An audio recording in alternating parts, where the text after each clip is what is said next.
why do you and him have issues? What'd you say? Why do you and him have issues? Like, it can't be everyday. It can't be everyday struggle shit. Wait, you broke up. Why do me and who have what? Let's do this. Let me get off this Wi-Fi and call you back. Because I want to talk to you. Let me get off this Wi-Fi so my work, and I'll call you right back.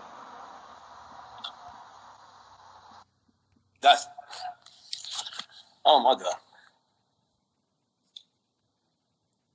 Yeah, Joe is on today. Joe's lit. I knew it was some real hatred because when Joe was commenting about like every 10 seconds. Usually Joe's a very reserved person, but I could tell you what's up with this particular person. Yo.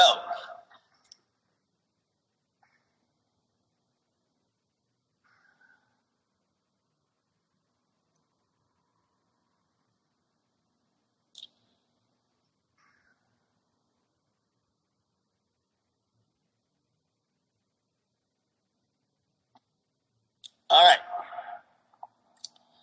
Still a little choppy, but I can hear you.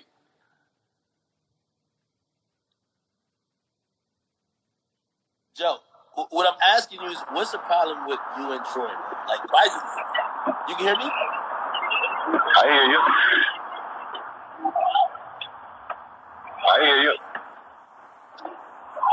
You can't hear me? Yes, I hear you, man. Come on, talk to me. What I'm saying is, what's the problem with you and Troy to this day? Like, I thought it was just over a comment. This seems personal. It's not personal. This is all rap stuff. I just don't live in rap world, Act. I don't live in rap world. Me and you, we've had these talks before. I don't deal with the industry gimmicks and the image stuff. Like, I deal with how niggas are as men in real life. And if you don't respect how niggas are in real life, then that's just the end of that. Okay. I mean, I don't feel like I don't have beef with nobody. I just think it's niggas I could beat up. I feel he went too personal. Like he started going off about, like, you know, the mother of your child or whatever. And I thought that's when, like, I know how you get down. It's like, all right, cool. We don't have much to talk about after that. Fam, we talking about Troy fucking Ave, Akademiks. Like, there's nothing that Troy Ave can say about me. Yo, them words have to travel too far. They're gonna evaporate. Like, to hit me, there's some traveling they gotta do. Them words ain't built for that, man. It's different. It's levels and leagues. It's a lot of niggas using my name for clickbait and shit like that. You gotta let them do the internet shit, man. I'm 40 years old. What you want me to do? Reply to every nigga that say my baby moms or you on smoke? Like, what you want me to do? I think I could beat you up if I see you. Answer that. He's been saying he's trying to get in the ring, but I don't think it needs to be there. You feel me? That's where I realized once the conversation is there, and like even how he was talking about it, y'all see each other, something's gonna happen. This is what I've realized. You know, and some people criticize me for it because unfortunately the internet loves when it goes all the way left, and then we all sit and say, "Why did it get here?" But listen, you could have discourse and conversation and disagreements without basically coming to blows or trying to kill each other. That's what I'm thinking. I'm not trying to kill nobody. I don't like that in there. I'm not trying to kill nobody. I just think it's niggas I could beat up. And it's niggas I can't beat up. Joe is something else. Man. As men, everybody got to know who they could try, who they can't try. Like, Troy know what time it is if he see me somewhere. Man, stop. Just stop it. Stop with the junkie. He on coke. He on all this shit where niggas try to weaponize my past. Knock it off, man. I'm out here. You got to deal with Joe. Joe, listen. Well, first of all, you are very animated today, so I'm glad. Yo, But you do know, like, that whole little smear campaign thing, as you described it, like that happened recently. That's the narrative also they're putting back out. Oh, he doing this, he back doing this, he's doing that. You know what I mean? Like, I don't know if people know. I hit you and I was like, yo, hey, I can see shit coming down the pipeline. Just as somebody who cares about you, make sure you're aware and deal with it how you may. You know what I mean? That's why I love you and I appreciate you. Because after you have a personal relationship with someone, like I told you, I said some of the shit I was seeing has zero place on my platform. You feel me? And it's something that if me having knowledge of it coming down, I could like let you know that you have a heads up. There you go. But yo, how have you been since then? Because I looked at you online that day and I was like, yo, my man Joe Stress, man.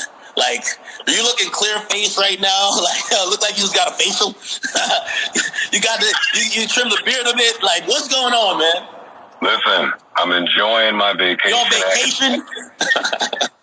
Business is better than it's ever been right now. My personal matters are better than they've ever been. Like 40 is a real good year for me. The likes of Troy Ave and smear campaigns can't ruin that. I'm in a good place, man. Yo, Joe, I've been having arguments with people. Like, and I feel like I'm like, no, Joe's my guy, but sometimes I'm arguing against you. And I keep saying, but I'm glad you said it. So now I know we're aligned in that thinking. I keep telling people, y'all can say however Joe goes about his business is either brilliant, whatever. I'm going to just tell you this. Don't think that shit going to work for you. Okay? You don't do that. Let Joe do it. You don't want to run. Like, I'm like, I'm not doing that shit. And I'm telling people who are listening to you, like, nah, yeah, we like that he's taking on everything. Like, nigga, you try to take them on. You're not, you have to be, you have to be. I'm the bad guy. You need people that's gonna fucking come to the table and say, the brick is the brick, suck my dick, this is what it is. You need people that's gonna go back and tell the people which white people are with the bullshit and which white people kind of understand. Listen, you see me in action at Everyday Struggle, man. You know I'm not for play. I don't play with these niggas. Yeah, no, I always tell people that the person you saw in front of the camera was much more tame than the person behind the scenes. Listen, man. Well, there was an issue, or there was turbulence in whatever like business that was going along with the journey. Like there was Joe. That's all everybody needs to know. Fam, no black creator that I know or deal with will knowingly not participate in every revenue stream that they're responsible for bringing in. That's just how I'm on it, man. I know what you do. I know what I do. I know what Charlamagne do. I know what Rob Markman do. I know what Elliot B. do. I know what Gilly do. I know what everybody do. I know what happens if everybody stops. So, I'm not playing with none of these niggas, man. I'm not. I'm out here. I'm on it. Hey, I'm going to be honest, though.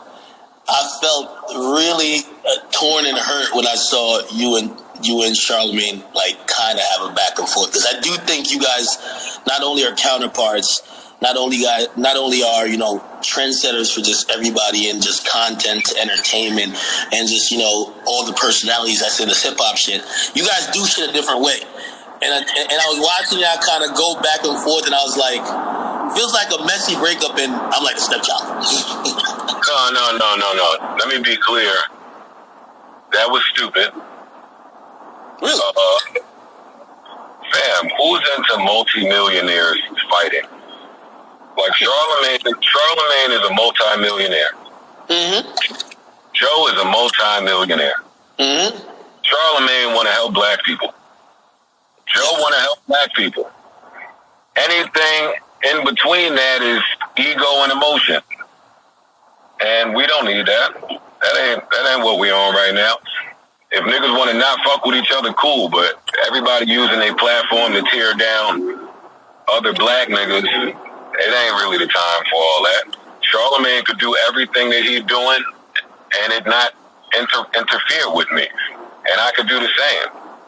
That shit is corny. I just need to let niggas know that when there's a smear campaign going on and I find out the root of it, I'm going to respond accordingly. But other than that, that shit was whack. I'm not with that. I support whatever that nigga doing. Do that shit. And if niggas support me or not, the plan is the plan. I'm doing it. It don't matter.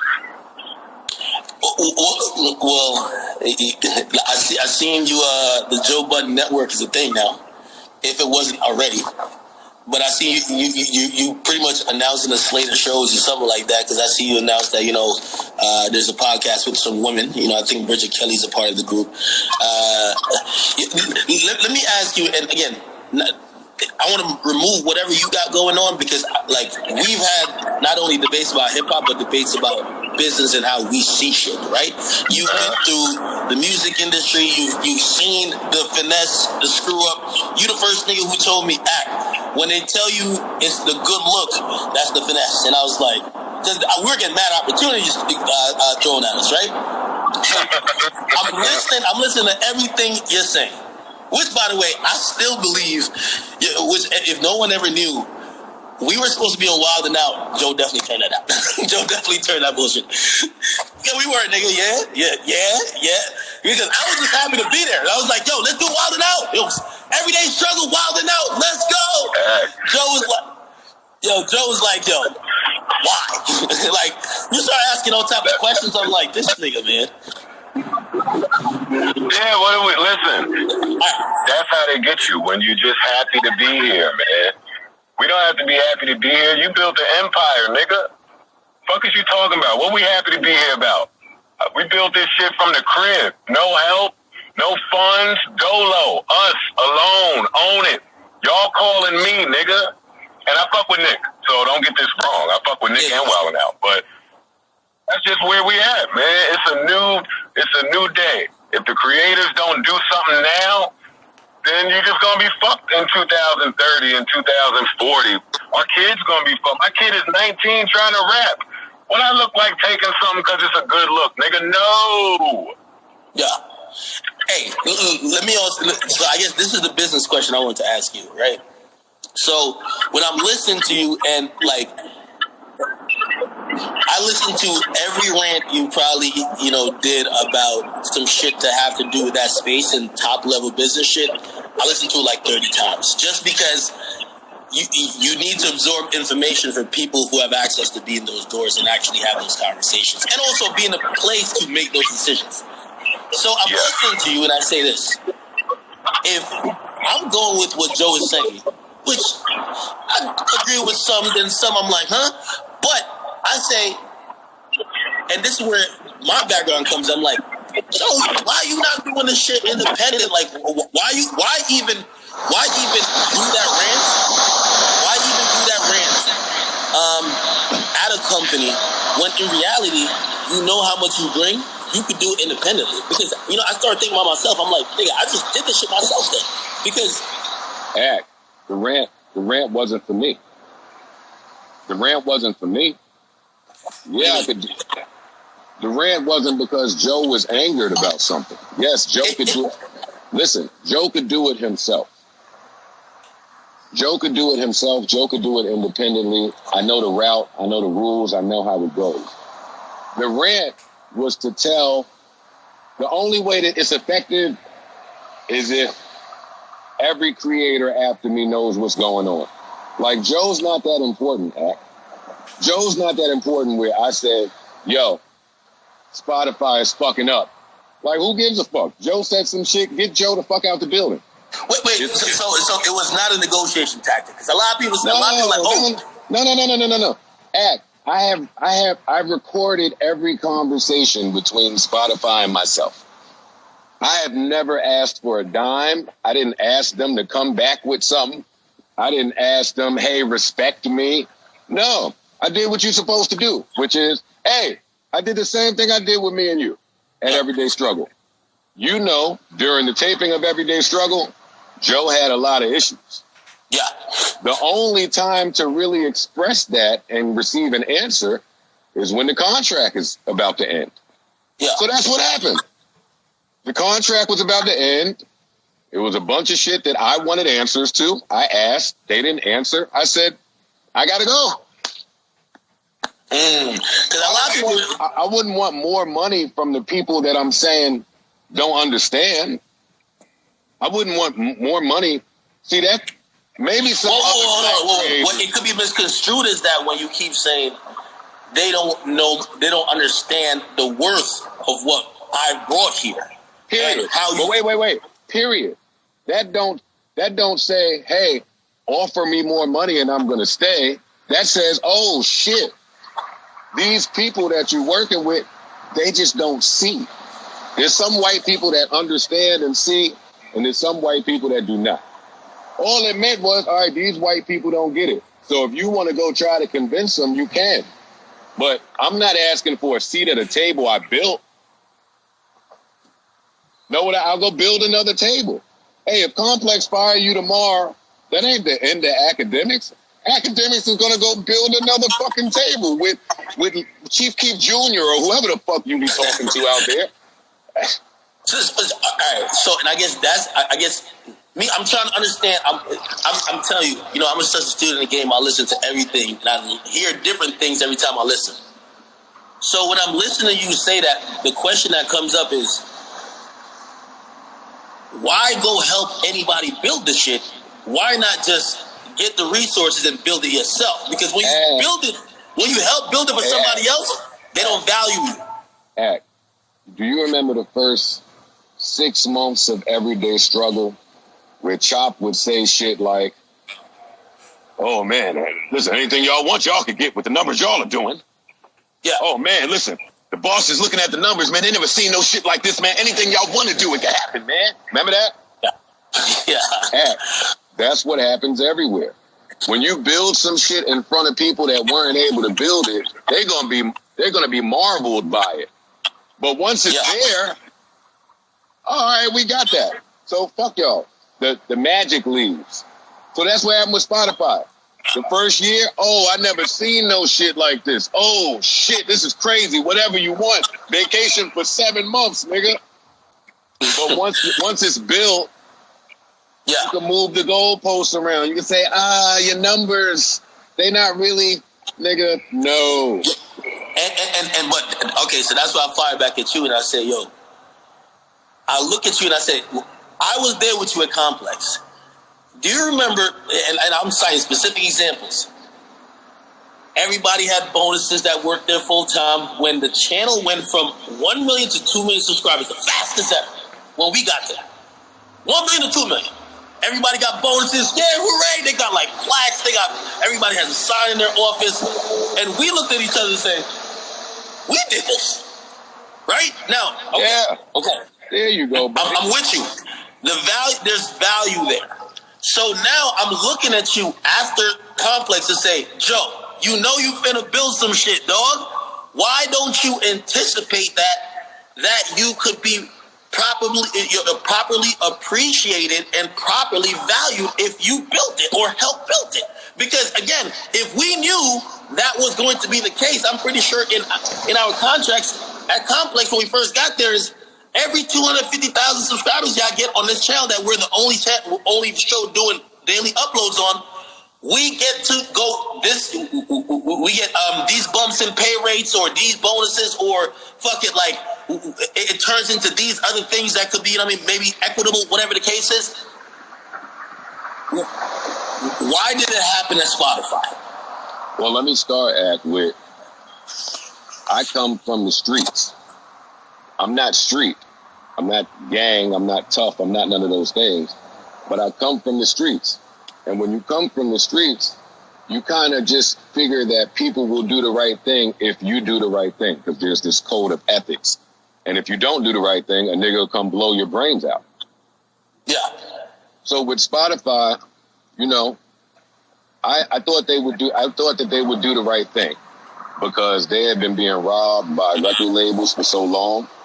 Hold up, by the way, Joe, you also thought, you had the same thinking when we were contracted to do one episode. That's what the original contract was, one episode a week on Complex for 10 minutes, 10 or 15 minutes. We turned it into a 4 days a week, hour-long show, right? So I remember. Wait, stop. Wait.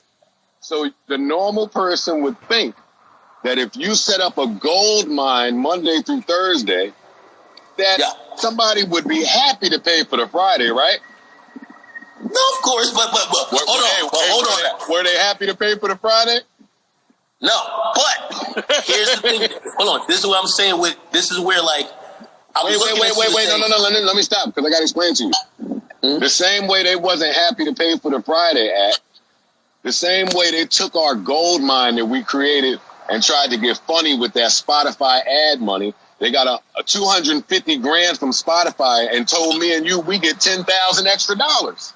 It was more than 250. Whatever it was, they told me and you, the fucking kings of this shit, we get $10,000. Yo, Joe, hey, while you're going on your rants, right? This is one key thing. Information is key. The moment Joe knew how much Spotify gave Complex, there wasn't a decent, calm moment at Complex since that. Because it's cool. It's cool when you don't know what's actually coming in. But when you realize how much, like, pretty much niggas is brokering your talent, they're brokering, like, if you're not there, the money's different. The moment you found that shit out, that building was going up and down. It was like every day. Hey, so now listen to this. You seen me in action behind the scenes at Complex when shit went down. So for 2 years, I've been on an information hunt at Spotify, and then I found it. So what did you think happened? Yes. So what you think happens when Joe finds out how much Joe is bringing in? It ain't peaceful time. Nigga, you can take this 3, 4, 5 million and kick rocks. Wait, hold up, though. No, but that's what was confusing me. I'm watching you say, you're like, yo, you didn't go to titles because Jay didn't want to give you information. Like, here's the thing with most companies, they only have leverage if you don't know.